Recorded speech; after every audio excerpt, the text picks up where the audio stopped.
Amis auditeurs, nous retrouvons le père Biagio Virgiti, prêtre corse incardiné à Madagascar et actuellement à la paroisse Bonne Nouvelle à Paris, pour la parole de ce dimanche.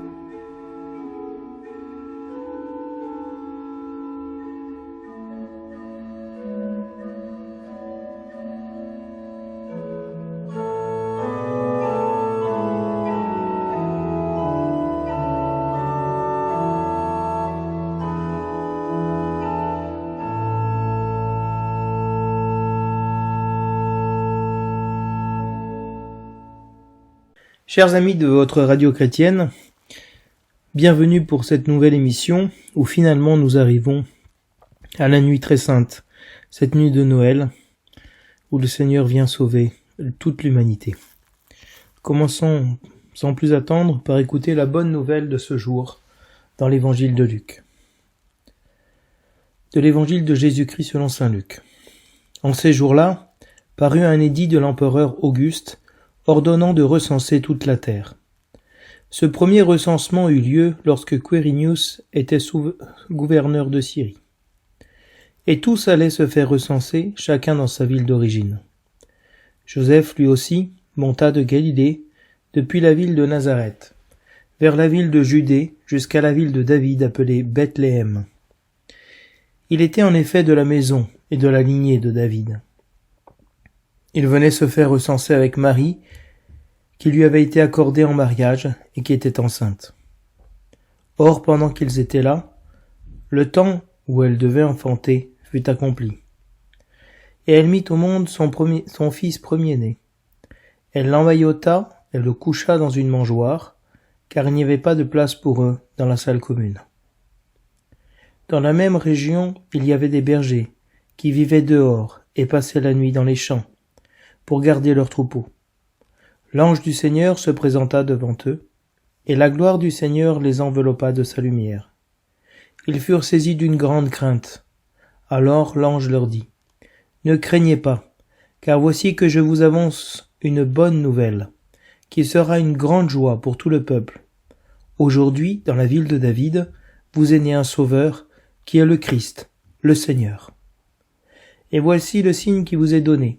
Vous trouverez un nouveau-né, emmailloté et couché dans une mangeoire. » Et soudain il y eut avec l'ange une troupe céleste innombrable qui louait Dieu en disant : « Gloire à Dieu au plus haut des cieux, et paix sur la terre aux hommes qu'il aime. » Lorsque les anges eurent quitté les bergers pour le ciel, ceux-ci se disaient entre eux : « Allons jusqu'à Bethléem pour voir ce qui est arrivé, l'événement que le Seigneur nous a fait connaître. » Ils se hâtèrent d'y aller, et ils découvrirent Marie et Joseph avec le nouveau-né couché dans la mangeoire. Après avoir vu, ils racontèrent ce qui leur avait été annoncé au sujet de cet enfant, et tous ceux qui entendirent s'étonnaient de ce que leur racontaient les bergers. Marie cependant retenait tous ces événements et les méditait dans son cœur. Les bergers repartirent, ils glorifiaient et louaient Dieu pour tout ce qu'ils avaient entendu et vu, selon ce qui leur avait été annoncé.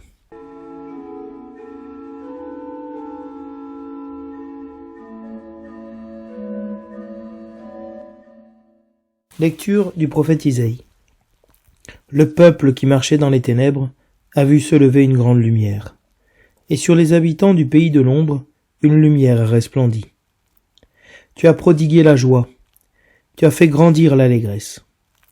Ils se réjouissent devant toi, comme on se réjouit de la moisson, comme on exulte au partage du butin.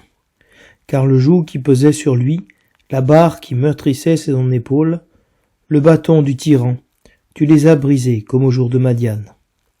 Et les bottes qui frappaient le sol, et les manteaux couverts de sang, les voilà tous brûlés, le feu les a dévorés. Oui, un enfant nous est né, un fils nous a été donné. Sur son épaule est le signe du pouvoir, son nom est proclamé, conseiller merveilleux, Dieu fort, Père à jamais, Prince de la paix. Et le pouvoir s'étendra, et la paix sera sans fin pour le trône de David, et pour son règne qu'il établira, qu'il affermira sur le droit et la justice dès maintenant et pour toujours. Il fera cela, l'amour jaloux du Seigneur de l'univers.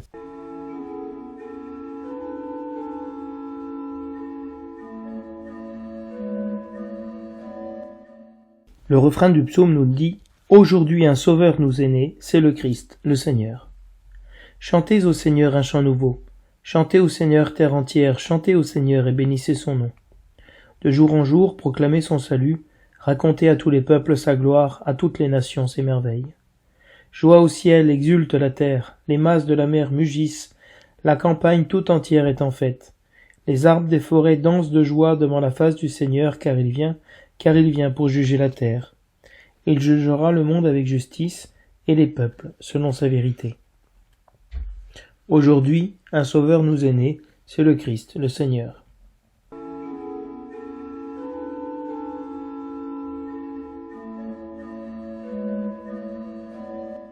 La lettre de saint Paul apôtre à Tite, bien-aimé. La grâce de Dieu s'est manifestée pour le salut de tous les hommes.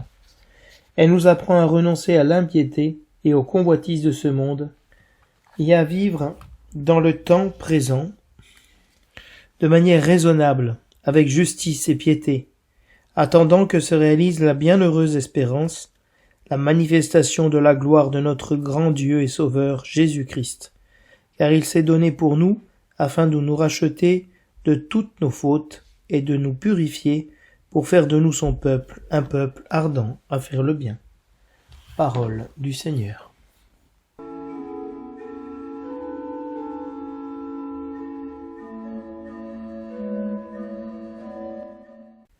Si nous voulons rechercher le thème de ce dimanche, il suffit d'écouter le titre donné par la liturgie à cette solennité, la Nativité du Seigneur. Il serait difficile de présenter toutes les ramifications de ce mystère, c'est pourquoi nous choisissons de passer en revue les oraisons de la Nativité qui contiennent le plus beau message de Noël. La naissance du Sauveur est source de lumière, de joie, d'admirables échanges entre Dieu et l'homme, d'entrée de Dieu dans l'aujourd'hui de l'homme, et d'entrée de l'éternité dans le temps. Le salut opéré par Dieu ouvre une ère nouvelle de bien et de paix, pour que l'homme puisse désormais agir selon le bien. Mais ce mystère est trop grand pour que nous puissions arriver même à l'effleurer. Nous vous laissons écouter résonner la voix de Dieu dans vos cœurs, par l'annonce de la parole et la prière de l'Église, et vous nourrir de la prédication des papes et des pères de l'Église sur le mystère de l'incarnation. Les oraisons de Noël jouent sur le thème de l'aujourd'hui, de la lumière, et sur l'admirable échange.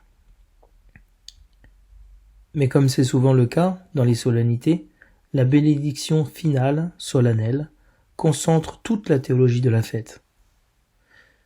Nous entendons résonner cette bénédiction solennelle. Dans son infinie bonté, Dieu a dissipé les ténèbres du monde par l'incarnation de son Fils. Par sa nativité glorieuse, il a fait resplendir cette nuit très sainte.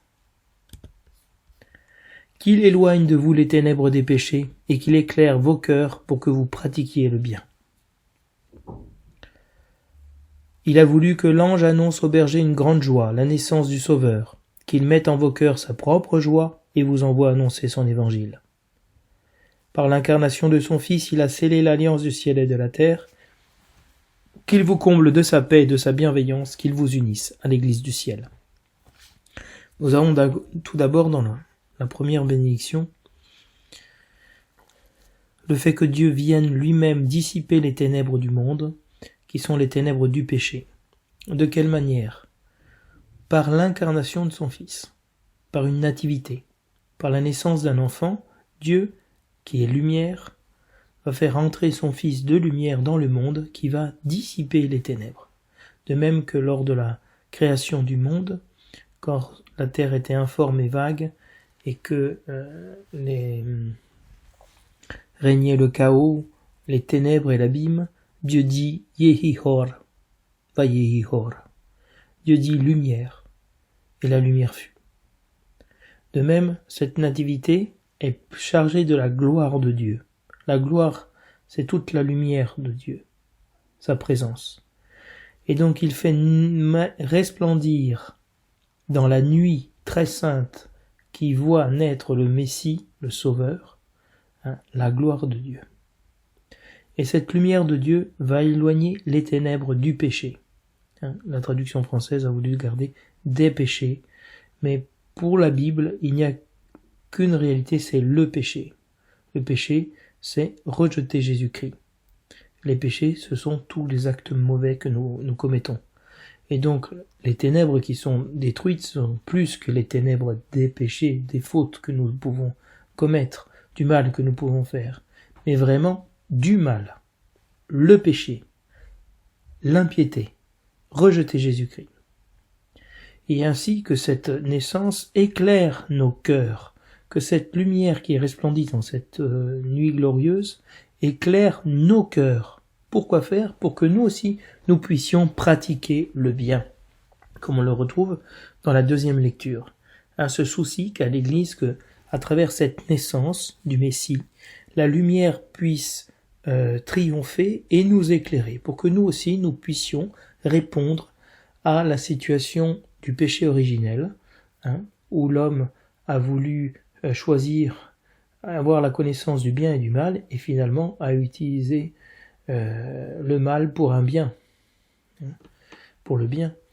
Et donc, cette capacité-là à agir selon le bien, c'est l'œuvre nouvelle, c'est l'œuvre de la rédemption. Après, la deuxième bénédiction porte sur l'annonce faite au berger, et ça tombe bien, puisque c'est la lecture que nous avons choisi de proclamer et de commenter, celle de la nuit.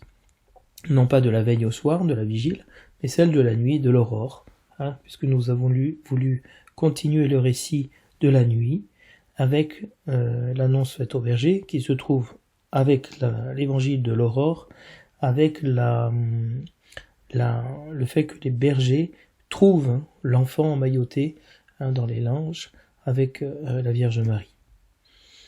Et donc ici, cette annonce au berger est source d'une grande joie. Gaudium magnum, même quand on annonce l'élection d'un nouveau pape, on dit qu'on vous annonce une grande joie.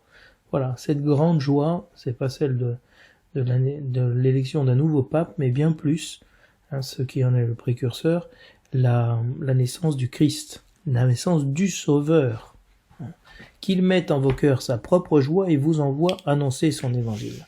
Et donc ici, l'annonce de l'ange qui envoie les bergers contempler et annoncer cette grande joie, cette joie qui les envahit, qui les transporte, qu'elle puisse nous aussi nous transporter dans nos cœurs et nous donner cette joie d'annoncer l'évangile, de porter la bonne nouvelle, la naissance d'un sauveur pour les hommes qui sont enfermés dans les ténèbres, dans le péché, dans le mal, dans la tristesse. La troisième bénédiction nous dit, par l'incarnation de son Fils, il a scellé l'alliance du ciel et de la terre, qu'il vous comble de sa paix et de sa bienveillance, qu'il vous unisse à l'Église du ciel. Ici, l'incarnation du Fils a scellé, a uni pour toujours le ciel et la terre, la réalité divine et notre réalité charnelle, qui sont maintenant unis en Jésus-Christ et inséparables. Que cette union inséparable, que cet admirable échange, qu'on dit en latin admirabile commercium, cet échange merveilleux, qu'il nous comble de sa paix et de sa bienveillance, c'est-à-dire qu'il nous donne vraiment la paix qui est le signe de la présence du Messie, et sa bienveillance, c'est-à-dire sa grâce qui agit en nous et qui nous fait agir selon le bien. Qu'il vous unisse à l'Église du ciel. Voilà le but de l'incarnation, que soient réunies, récapitulées toutes choses dans le Christ, dans une éternelle communion qui est la communion de Dieu. Les oraisons de ce Noël jouent sur le thème de l'aujourd'hui, de la lumière, de l'échange admirable. Sur l'aujourd'hui, nous écoutons l'antienne d'ouverture de la messe de la veille. Aujourd'hui, vous saurez que le Seigneur vient nous sauver, et demain, vous verrez sa gloire. En citant ici le texte de l'Exode. Dans le même esprit, l'antienne de l'Alléluia de l'évangile de la vigile de Noël nous dit « Demain sera détruit le péché de la terre, et sur nous régnera le Sauveur du monde. » L'antienne d'ouverture de la messe de la nuit a deux textes au choix, soit le psaume 2, qui est le psaume messianique, Le Seigneur m'a dit, tu es mon fils, moi, aujourd'hui je t'ai engendré. Et il s'agit de cet aujourd'hui, de l'engendrement dans le monde du Fils de Dieu. Ou une autre antienne, tous ensemble réjouissons-nous dans le Seigneur, notre Sauveur est né sur terre, aujourd'hui pour nous descend du ciel la paix véritable. L'antienne du Magnificat, des vêpres donc de tout le temps de la Nativité, nous dit aujourd'hui le Christ est né, aujourd'hui le Sauveur est apparu, aujourd'hui sur la terre exultent les anges et les archanges, aujourd'hui chantent les justes, pleins de joie, gloire à Dieu au plus haut des cieux, alléluia. Sur le thème de la lumière, les oraisons nous disent ce qui vient. L'antienne d'ouverture de la messe de l'aurore nous dit « Aujourd'hui, la lumière va resplendir sur nous, car le Seigneur nous est né, on l'appelle Dieu admirable, Père à jamais, Prince de la paix, et son règne n'aura pas de fin. » Donc vous voyez ici qu'on est à cheval entre l'aujourd'hui et la lumière. L'oraison de la collecte de la nuit nous dit « Seigneur Dieu, tu as fait resplendir cette nuit très sainte des clartés de la vraie lumière. Nous t'en prions, puisque nous reconnaissons la splendeur des mystères du Christ sur la terre, accorde-nous aussi de goûter pleinement sa joie dans le ciel. » L'oraison de collecte de la messe de l'aurore joue encore sur cette clarté lumineuse. Dieu Tout-Puissant, en ton Verbe fait chair, nous sommes inondés d'une clarté nouvelle. Fais que resplendisse en nos actes cette lumière que la foi fait briller dans nos esprits. Et ici, cette lumière du Christ, c'est la lumière de la foi. La première préface de la Nativité, qui a pour titre « Le Christ lumière », nous dit « La révélation de ta gloire s'est éclairée pour nous d'une lumière nouvelle dans le mystère du Verbe incarné. Maintenant, nous connaissons en lui Dieu qui s'est rendu visible à nos yeux, et nous sommes entraînés par lui à aimer ceux qui demeurent invisibles. » L'antienne du Benedictus, des Laudes, insiste aussi sur la lumière du Christ qui est un thème pascal. Voici que les oracles s'accomplissent, la lumière du Très-Haut a surgi dans le monde, la vie nous est donnée, nous recevons en héritage la joie du Père. Alléluia. Ainsi, ce thème de la lumière est un thème fondamental pour le chrétien, parce que Dieu est lumière, il n'y a pas de ténèbres en lui, et le chrétien est illuminé par le baptême, c'est-à-dire il resplendit de la lumière du Christ, il est lui-même lumière. Et cette lumière, elle est source de joie. Pourquoi est-elle source de joie? À cause de cet admirable échange. Le thème de l'admirable échange insiste sur la naissance du Christ pour nous, dans notre chair, dans notre faiblesse. Ainsi l'antienne de l'invitatoire des psaumes de Noël nous dit « Le Christ est né pour nous, alléluia, venez, adorons-le ». La prière sur les offrandes nous parle de cet admirabile commercium, en latin, cet admirable échange. Reçois favorablement, Seigneur, l'offrande présentée en cette nuit de fête, afin que par ce mystérieux échange, nous soyons configurés à ton Fils, en qui notre nature est unie à la tienne. Donc voilà quel est cet échange. Notre nature humaine est unie à la nature divine, à travers le Fils. Voici un échange mystérieux, c'est-à-dire vraiment au-delà de toute espérance, plus grand que nous, que notre compréhension. Voilà le salut qui se fait présent en nous. L'antienne de communion nous dit « Le Verbe s'est fait chair et nous avons vu sa gloire ». Cette incarnation du Verbe nous permet de contempler la gloire de Dieu. Donc il y a aussi, si vous voulez, dans cet admirable échange, tout le thème aussi de la contemplation. Venez, adorons. Venite, adoremus, comme on chante dans la nuit de Noël. La prière après la communion nous dit « Joyeux de célébrer la naissance de notre Rédempteur, nous te prions, Seigneur notre Dieu. Donne-nous de parvenir, par notre manière de vivre, à la communion avec lui, qui vit et règne pour les siècles des siècles. » C'est-à-dire que maintenant s'ouvre pour nous un chemin de communion avec lui, et à travers notre manière de vivre. Parce que comme dit Paul, ce n'est plus moi qui vis, c'est le Christ qui vit en moi. Que nous laissions vivre et grandir cet enfant en nous. La deuxième préface de la Nativité, sur la restauration universelle dans l'incarnation, nous dit Dans le mystère de la nativité, celui qui par nature est invisible s'est rendu visible en notre chair. Engendré avant le temps, il entre dans le cours du temps. Relevant en lui la créature déchue, il restaure toutes choses et ramène l'homme perdu vers le royaume des cieux. La troisième préface de la Nativité porte sur l'échange entre Dieu et les hommes dans l'incarnation du Verbe de Dieu. Et elle nous dit « Par lui resplendit en ce jour l'échange merveilleux où nous sommes régénérés. Lorsque ton Verbe prend sur lui notre fragilité humaine, notre condition mortelle en reçoit une infinie noblesse.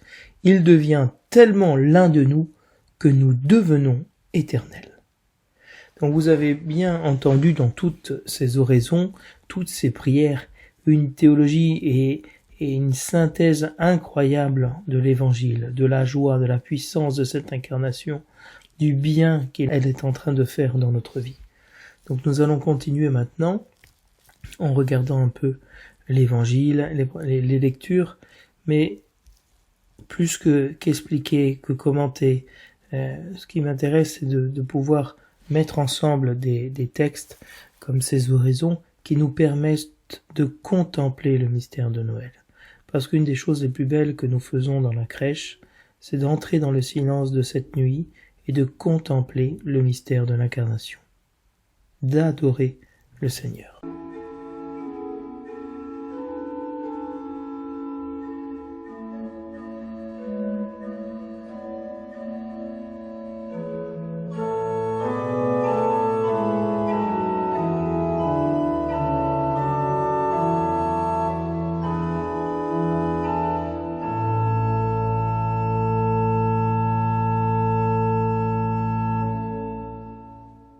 Nous allons commenter maintenant sans aucune prétention d'exhaustivité ou vraiment de manière très simple l'évangile de cette nuit. Vous savez que dans le temps de Noël, il y a la messe de la veille au soir, donc de la vigile, la messe de la nuit, la messe de l'aurore et la messe du jour, où il y a ce fameux évangile. Le Verbe s'est fait chair, il habitait parmi nous, de Saint Jean. Le Verbe était la lumière des hommes. Et nous avons choisi de reprendre l'évangile de Luc de la Nativité. Et le titre qui est donné à ce texte de l'évangile par le lectionnaire est « Aujourd'hui vous est né un sauveur ». Il répond, ce titre, à celui de la première lecture. Un fils nous est donné, aujourd'hui vous est né un sauveur. Donc si on met ces deux titres ensemble, on voit la prophétie et l'accomplissement. Un fils nous est donné. Mais aujourd'hui, il est né un sauveur pour vous. C'est-à-dire, le lectionnaire nous fait une annonce à nous. Aujourd'hui, maintenant, un sauveur nous est né, nous est donné. Le verset de l'Alléluia nous dit « Je vous annonce une grande joie », c'est les paroles de l'ange. « Aujourd'hui vous est né un sauveur qui est le Christ, le Seigneur ». Les antiennes des psaumes, des laudes, de toute l'octave de la Nativité reprennent les paroles de l'annonce au berger par l'ange. La première antienne nous dit « Qu'avez-vous vu, berger? Dites-nous, qui donc est apparu sur terre? Nous avons vu un nouveau-né et des anges qui louaient le Seigneur. Alléluia !» Ainsi, le récit des bergers est au cœur de ce jour très saint de Noël, de raconter. On voit toute la tradition juive, si vous voulez, qui est derrière. Que ça soit la nuit de Pâques ou la nuit de Noël, il y a cette nécessité de raconter, de transmettre à la génération suivante. Beaucoup d'entre vous, vous êtes allés dans la nuit de Noël avec vos enfants, avec vos petits-enfants, ou vous-même avec vos parents, vos grands-parents, vos arrière-grands-parents. Et ils vous ont transmis la joie de Noël, la fête de Noël, la foi de Noël. De même, dans cette nuit, Dieu transmet de nouveau une annonce dans un récit. Une autre antienne des laudes de la Nativité nous dit « Je vous annonce une grande joie. Aujourd'hui vous est né le Sauveur du monde. Alléluia ». C'est vraiment le titre donné à l'Évangile, parce qu'il n'y a pas de plus grande joie, de plus grande annonce, de plus grande nouvelle que la bonne nouvelle. Aujourd'hui vous est né le Sauveur du monde. Il y a véritablement la possibilité d'un salut pour nous. Et l'antienne continue. Un petit enfant nous est né. Aujourd'hui, on l'appellera Dieu fort. Alléluia. Donc vous voyez comment le psautier utilise dans ses antiennes les lectures de la nuit, que ce soit cette lecture d'Isaïe que nous commenterons tout à l'heure, sur ce Dieu fort, ce prince de la paix, cet enfant qui nous est né, cette annonce qui est faite en Isaïe est accomplie en Jésus-Christ. Et nous voyons dans l'Évangile comment cette naissance de Jésus-Christ dans le temps est une clé fondamentale. La naissance de Jésus-Christ s'ancre dans un temps historique. En ces jours-là, parut l'édit de l'empereur Auguste donnant l'ordre de recenser toute la terre. Et Joseph va se soumettre à ce recensement et va se rendre de Nazareth à Bethléem, à la maison du pain, pour que il soit recensé lui et son épouse. Mais c'est aussi le temps où son fils, où l'enfant de Marie va naître, le fils de Marie. Et c'est d'ailleurs ce que dit l'Évangile, il ne dit pas « il venait se faire recenser avec Marie qui lui avait été accordée en mariage et qui était enceinte ». Le temps où elle devait enfanter fut accompli. Elle mit au monde son fils premier-né. Et ici, de manière surprenante, lorsque l'enfant naît de Marie, que fait-elle ? On pourrait dire, elle l'embrasse, elle se réjouit, c'est la joie dans la famille avec Joseph. Non, elle l'emmaillota et le coucha dans une mangeoire, car il n'y avait de place pour eux dans la salle commune. C'est-à-dire qu'ici, à la naissance de Jésus-Christ, il est déjà emmailloté et couché dans une mangeoire, à l'image de la mise au tombeau de Jésus-Christ, emmailloté de l'ange, et déposé dans un tombeau vide, un tombeau neuf. Donc on comprend ici pour Luc que Jésus-Christ naît pour mourir, et de fait toute l'iconographie orientale va représenter l'enfant Jésus dans une grotte où il y a, si vous voyez, on ne voit pas de perspective dans la grotte, on a les ténèbres de la grotte, et dans ces ténèbres de la grotte, il y a une tombe, comme un cercueil, et un enfant emmailloté, parce que cet enfant, il naît pour mourir, et il est couché dans une mangeoire, dans la maison du pain, il naît et il est posé dans une mangeoire. Parce que déjà, se pose le problème, il n'y a pas pour lui de place. Il n'y a pas de place pour Jésus-Christ dans ce monde. Et c'est pour ça que Jésus-Christ viendra prendre la dernière place, celle que personne ne veut avoir, ne veut prendre. Et le récit continue en disant, dans la région, il y avait des bergers qui vivaient dehors et passaient la nuit dans les champs pour garder leurs troupeaux. Voilà. Ici, nous avons une partie du peuple qui est exclue du culte du temple, ce sont les bergers. Et cet ange du Seigneur va se présenter à eux, à cette frange de la population qui est exclue du culte et qui représente le charisme même de Dieu, qui est le berger de son peuple, le troupeau. Et donc cette première annonce, elle va être faite parmi les hommes à des bergers, c'est-à-dire à ceux qui manifestent le soin de Dieu pour son troupeau. Et l'ange lui dit, ne craignez pas, n'ayez pas peur. Cette peur qui vient du péché, de la mort, de la tristesse, de nos fautes, Dieu vient pour dissiper cette peur. N'ayez pas peur, la paix soit avec vous. On est déjà dans une dynamique, si vous voulez, de la Pâque, où on nous invite à ne pas craindre. Et quelle est cette nouvelle, cette bonne nouvelle qu'annonce l'ange? Une joie pour tout le peuple, pas pour une élite, pas pour les prêtres, pas pour le clergé, non, pour tout le peuple. Aujourd'hui, dans la ville de David, Bethléem, vous est né un sauveur, qui est le Christ, le Messie, le Seigneur, Adonai, Yahvé.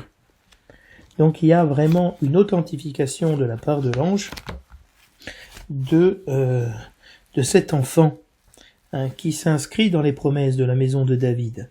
et qui vient pour sauver son peuple, tout le peuple, et donner un signe immédiatement. Quel est ce signe? Un nouveau-né emmailloté et couché dans une mangeoire. C'est exactement ce que venait de faire la Vierge Marie tout de suite après la naissance de l'enfant. Donc, que fait Marie? Elle prépare le signe. Quel est ce signe? Un nouveau-né emmailloté et couché dans une mangeoire. Rien de plus simple qu'un enfant, que cet enfant se joint à l'ange une troupe céleste, qui loue Dieu, gloire à Dieu au plus haut des cieux, et paix sur la terre aux hommes qu'il aime, toute la liturgie du Gloria, que nous chantons aussi dans les anges, dans nos campagnes, en chantant la gloire de Dieu. Et les anges, une fois qu'ils eurent quitté les bergers pour le ciel, les bergers se rendent à Bethléem pour voir ce qui est arrivé. Simplement pour voir, ils virent et ils crurent. Lorsque, dans l'évangile de Jean, le disciple bien-aimé et Pierre courent au sépulcre voir ce que lui ont annoncé les femmes, c'est-à-dire que le tombeau est vide, que Jésus-Christ est ressuscité, ils virent et ils crurent. Et quel est l'événement que le Seigneur leur a fait connaître? La naissance d'un nouveau-né emmailloté dans une mangeoire. Ils se hâtent d'y aller. C'est la hâte de la Pâque, la sortie de la rencontre avec le peuple. Et ils découvrent Marie et Joseph avec le nouveau-né couché dans la mangeoire. Donc ils trouvent cet enfant emmailloté et couché dans la mangeoire. C'est-à-dire, il est déjà prêt à être mangé. Il se donne déjà en nourriture. Après avoir vu, ils racontèrent ce qui leur avait été annoncé au sujet de cet enfant. Donc, si vous voulez, ils se font cette annonce, elle se répand, l'ange l'a fait aux bergers, et les bergers le font à tous ceux qui rencontrent. Et tous ceux qui entendirent s'étonnaient de ce que leur racontaient les bergers. C'est-à-dire qu'il y a vraiment quelque chose de surprenant, en dehors des catégories que nous pouvons entendre. Mais la Vierge Marie, elle, retient tous ces événements et les médite dans son cœur. C'est-à-dire Marie, elle est capable d'attendre à ce que Dieu donne un sens aux événements. Elle les médite, elle les approfondit. C'est ce que le Seigneur voudrait que nous fassions dans ce jour de Noël. Les bergers repartirent, glorifiant et louant Dieu, de la même manière que les anges étaient repartis, puisque à la fin de l'annonce de l'ange, au berger, il y a toute la troupe céleste qui arrive et qui repart en louant Dieu. Donc on est dans cette louange, si vous voulez, où les bergers se font eux-mêmes les anges, c'est-à-dire les messagers de la bonne nouvelle, et d'annoncer cette bonne nouvelle les met dans la joie, dans la louange. Pourquoi? Pour tout ce qu'ils avaient entendu et vu selon ce qui leur avait été annoncé. C'est-à-dire qu'ils ont vu l'accomplissement et ils ont entendu l'accomplissement de la bonne nouvelle. Et c'est ce que Dieu veut faire avec nous. Que nous puissions nous aussi voir et entendre l'accomplissement de cette bonne nouvelle et pouvoir l'annoncer au monde, comme disait une des bénédictions de la bénédiction solennelle.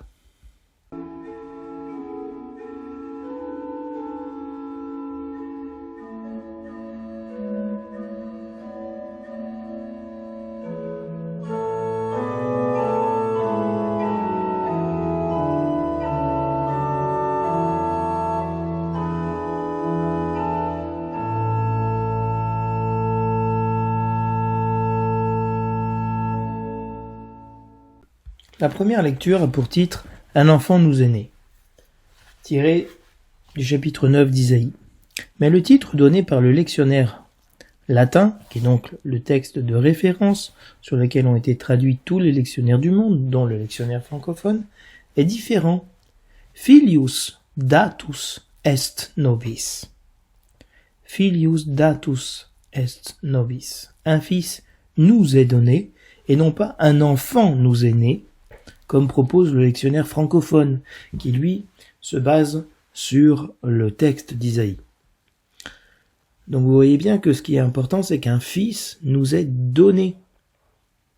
Un fils, c'est-à-dire l'héritier, c'est le le Messie, l'enfant de la promesse, il nous est donné, il nous est confié. Il est plus que né, il est pour nous. Le lectionnaire intègre ici ce texte d'Ésaïe avec son interprétation messianique. Lié au verset « Un enfant nous est né, un fils nous est donné ». Sans omettre la prophétie de l'Emmanuel, les prophéties de salut renvoient toujours à une situation concrète d'oppression. Un fils nous est né, un fils nous est donné face à la situation d'oppression que vit le peuple. En effet, la disparition de la descendance davidique, la descendance de David, faisait espérer un roi messie idéal, différent des rois connus par Isaïe. Le prophète avait donc pour rôle de garantir une voie de salut pour tout le peuple, en annonçant un roi nouveau, un roi idéal, un roi merveilleux. Dans le Proche-Orient ancien et en Israël, l'intronisation du roi a été conçue comme une naissance par la divinité, qui engendrait alors un fils, à qui l'on donnait un nom nouveau, un nom programmatique, qui annonçait un programme, qui donnait une mission, pour qu'il devienne le représentant de Dieu, pour porter le salut et la bénédiction au peuple. Le texte commence en disant « Le peuple qui marchait dans les ténèbres a vu se lever une grande lumière. Sur les habitants du pays de l'ombre, une lumière est resplendie. » Ici, les lieux géographiques qui sont mentionnés se réfèrent aux provinces assyriennes créées par Tiglath-Phaléser après la déportation du royaume du Nord. Cette invasion des Assyriens a laissé place à la tristesse, à la désolation. Un terrain sur lequel va resplendir la lumière, la joie et l'espérance de l'annonce faite par Isaïe. Nous sommes face à un poème au niveau littéraire, qui veut, à travers les images fortes et les contrastes, faire une forte impression, créer la sensation, donner espoir, relever les sentiments du peuple. Le premier verset prépare et annonce le renversement de situation qui va advenir, qui va suivre, sans pour autant évoquer la restauration de la dynastie davidique, mais d'annoncer le salut. Nous sommes dans le passage des ténèbres à la lumière. Le passage des ténèbres à la lumière va s'opérer par le fait que le joug de l'esclavage est brisé, par le fait que les armes de guerre ont été éliminées, et surtout qu'un enfant est destiné à régner de manière merveilleuse, de manière pacifique. C'est une naissance miraculeuse, si vous voulez. Et nous sommes dans cette lumière, cette lumière ténèbre, qui est qui est déjà l'annonce de la Pâque. Vous savez que la fête de Noël a été calquée sur la fête de Pâques, avec cette importance, si vous voulez, du passage des ténèbres à la lumière, de l'esclavage à la liberté et de la mort à la vie.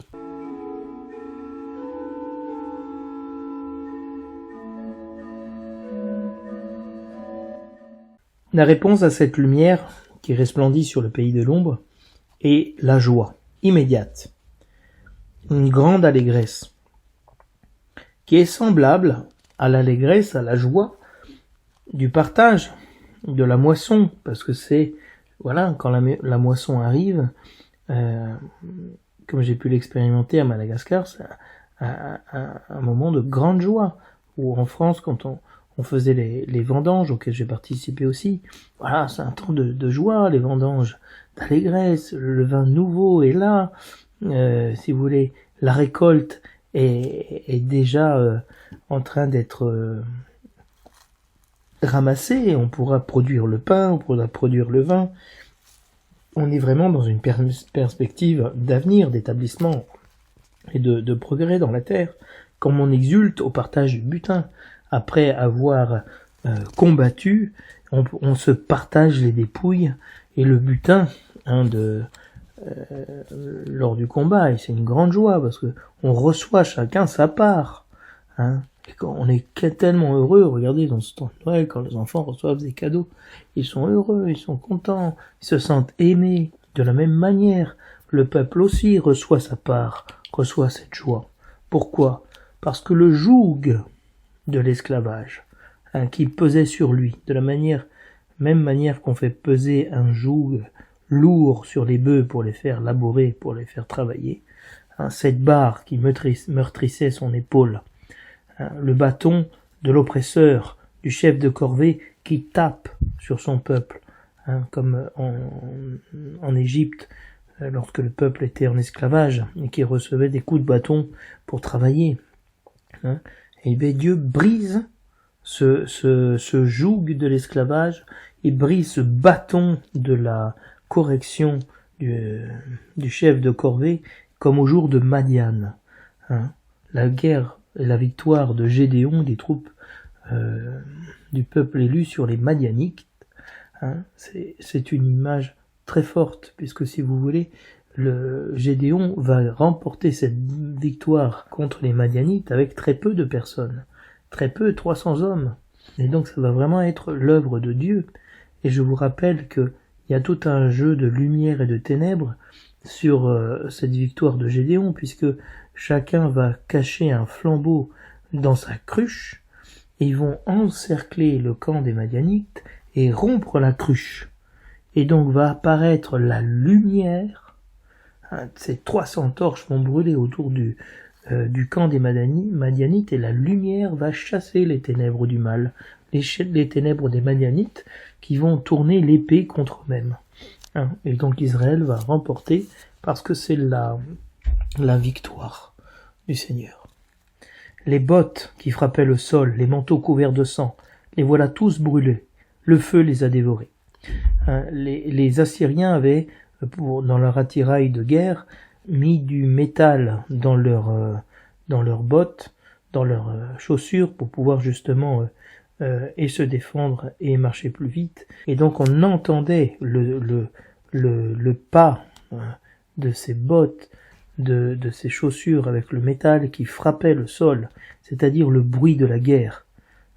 Peut-être vous vous souvenez, certains, du bruit que faisaient les pelotons dans les rues, des soldats qui passaient, qui défilaient, ce pas, qui est un pas qui nous met dans l'angoisse, dans la peur.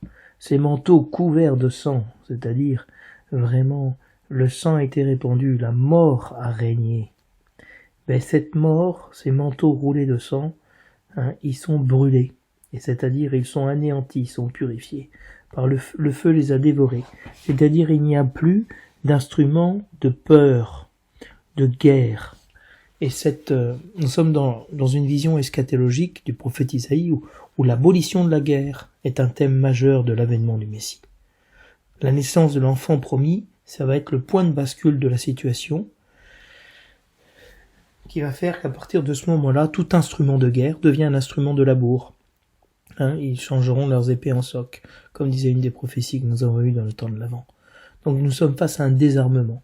La naissance de l'héritier du trône, c'est la condition nécessaire à l'avènement de ce changement de situation, ce changement de paradigme, où on part de la guerre, de la peur, de la mort, à la paix, à la joie.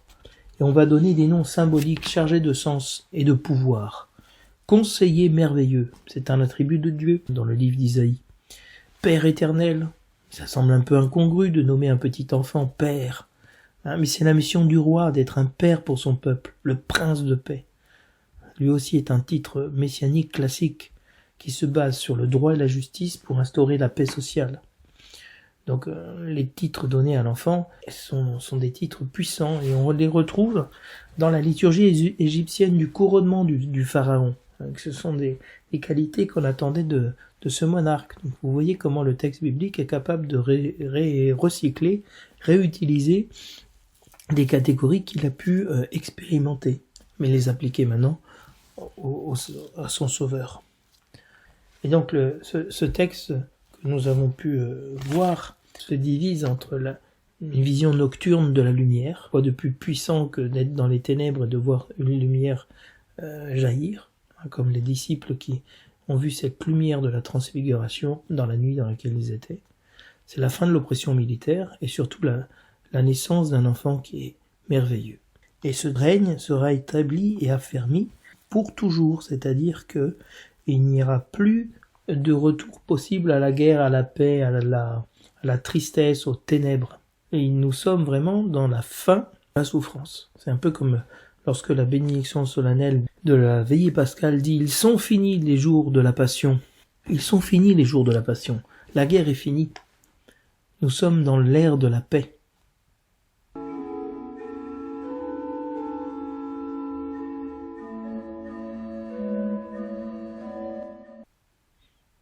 Le psaume a pour refrain « Aujourd'hui un sauveur nous est né, c'est le Christ le Seigneur ». Il reprend l'annonce de l'ange. Donc vous voyez qu'ici, le refrain va anticiper ce que nous allons entendre par l'ange dans l'évangile, ou vient plutôt le reprendre, si on le lit dans le sens où nous le faisons dans ces émissions, où la préséance est donnée à l'évangile, et que la première lecture vient en écho à cet évangile. Donc le psaume va aider toute l'assemblée à exulter de joie. Comme l'annonçait cette première lecture, tu as prodigué la joie, tu as fait grandir l'allégresse, ils se réjouissent devant toi, comme on se réjouit de la moisson, comme on exulte au partage du butin. Cette joie, qui est la caractéristique de l'assemblée chrétienne, elle va la manifester, la célébrer par le chant. Ça, le psaume nous dit « Chantez au Seigneur un chant nouveau, joie au ciel, exulte la terre. La campagne tout entière est en fête, les arbres des forêts dansent de joie. » La joie, elle est liée à la venue du Seigneur. Et particulièrement aujourd'hui où nous célébrons sa venue sur la terre, sa venue dans notre chair. Lorsque beaucoup de prêtres parcourront nos villages et nos montagnes, ils traverseront la nature pour aller porter la veillée de Noël, au monde, aux fidèles qui sont dans les villages, et ils traversent les campagnes, ils traversent ces arbres des forêts. Toute cette campagne est en fête. Toute la terre est prête à faire germer le Sauveur, à se réjouir vraiment. Les masses de la mer mugissent, les arbres des forêts dansent de joie car il vient pour juger la terre. Il faut comprendre ce jugement ici comme le salut qui est donné. Il jugera le monde avec justice et les peuples selon sa vérité. Justice et droiture sont les œuvres du bien. Et la lecture de l'épître est tirée de l'épître à Tite. La grâce de Dieu s'est manifestée pour tous les hommes. Voilà le titre que reçoit cette lecture. Elle est utilisée, cette lecture, dans ce jour solennel pour marquer la manifestation, la théophanie de Dieu. C'est selon la chair et en fonction de sa venue et manifestation définitive à la fin des temps que cette lecture est utilisée. Le Christ est venu pour faire de nous son peuple et nous apprendre à faire le bien et à savoir rejeter le mal, c'est-à-dire l'iniquité. Le salut que Jésus-Christ est venu apporter pour tous les hommes consiste à nous racheter de nos fautes, à nous purifier. C'est un salut qui est vraiment universel. Vous voyez que même toute la nature, tout l'univers, tout le cosmos est imprégné de ce salut, et que ce salut, nous dit Paul, en s'adressant à Tite, il est vraiment pour tout le monde, pour tout le cosmos. C'est une manifestation de sa gloire. Donc on trouve ici cette importance du thème de la vertu chrétienne qui s'exprime par une vie droite, juste, qu'on retrouve dans les préfaces et les oraisons de Noël. C'est-à-dire que c'est ici maintenant le moment de commencer quelque chose de nouveau et à vivre à présent, à vivre dans le temps présent, maintenant, de manière raisonnable, avec justice, piété. Voilà. Cette importance de commencer à travers l'individu du Christ à vivre de manière nouvelle. Le Christ s'est donné pour nous, il est né pour nous racheter de nos fautes, pour nous sauver, pour nous purifier et faire de nous son peuple, c'est-à-dire pour que nous lui appartenions. Je serai votre Dieu et vous serez mon peuple, un peuple ardent à faire le bien. Il y a vraiment beaucoup de zèle à faire ce bien.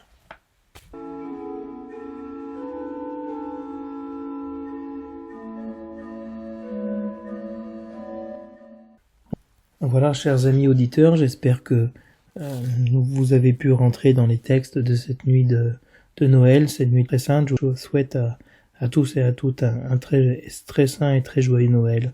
Que cette lumière et cette paix de Noël viennent et demeurent dans vos maisons et en vous, pour que puisse resplendir cette gloire de Dieu au milieu du monde.